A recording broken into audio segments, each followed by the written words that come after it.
Hello guys! Ako nga pala si Zel at nandito ako ngayon para ibahagi sa inyo kung ano bang ibig sabihin ng friendship sa akin. Guys, friendship is a treasure we can consider. In fact, mahirap makahanap ng totoong kaibigan. Hindi ba? So, friendship is actually a part of our life. Parang weird mo naman siguro kung wala kang kaibigan, kahit isa, hindi ba? So, bakit ko nga pala tinuturing na treasure ang pagkakaibigan? Simple lang. Una sa lahat, ang pagkakaibigan, wala yan sa itsura. Wala yan sa pera. Wala yan sa yaman. Wala yan sa talino o galing. Nasa puso yan. At mararamdaman mo lang yan. Basta-basta. Biglaan. Though, pwede yan maging memory forever. Hindi ba kahit na ang gulo ng buhay nyo, kahit na ang dami niyong problema, kahit na wala kayong pera, andyan yung tropa nyo, di ba? Lagi pa rin andyan. Kasi nga, nagpapakatotoo sila sa'yo. Pag kailangan mo, nandyan sila. So, anyway, kasi ang mga tao ngayon, may nalalaman ng temporary friends. Yung iba, nagtatampo. Yung iba, parang naiinsulto kung may nakilala kang iba. Pero you tell them na pantay-pantay kayo sa puso nila. Sa puso nyo. So, lahat naman temporary sa mundo. Pero, kaya na sinabi ko kanina, pwedeng tumagal ang memory niyan.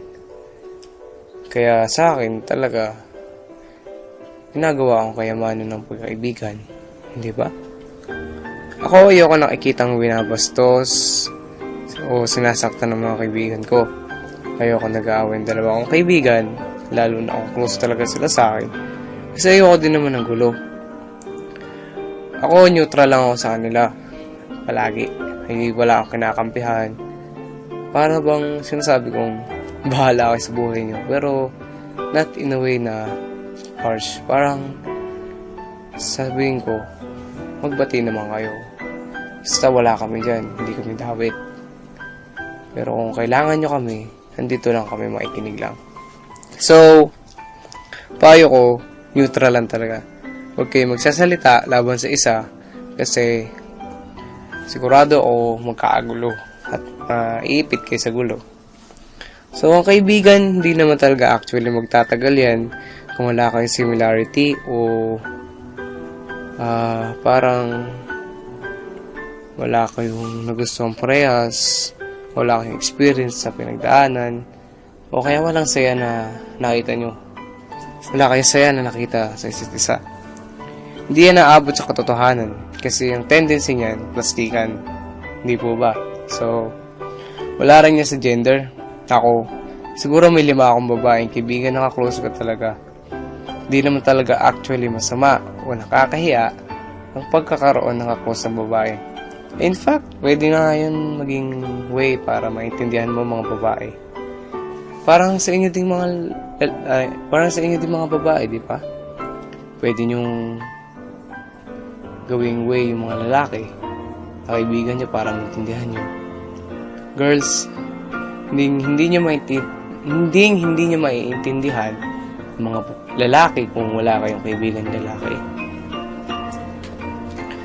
Yun lang naman ang gusto ko sabihin, na isipin nating kayamanan na pagkaibigan. Huwag tayong magpaka-pessimistic na sabihin nating maghihiwalay kami mga kaibigan. Hindi. Sa puso, kayo pa rin magkaibigan.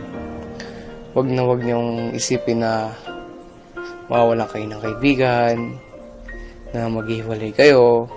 Basta be positive lang. Kung nagkakahiwalay mo kayo, ang dami naman siguro social networks dyan, di ba? Pwede pa rin kayo kakausap-usap. So, ayun lang naman. Salamat sa pakikinig at sana naintindihan nyo sa paraan ko ang pagkakaibigan. Good luck and goodbye. Thank you sa pakikinig.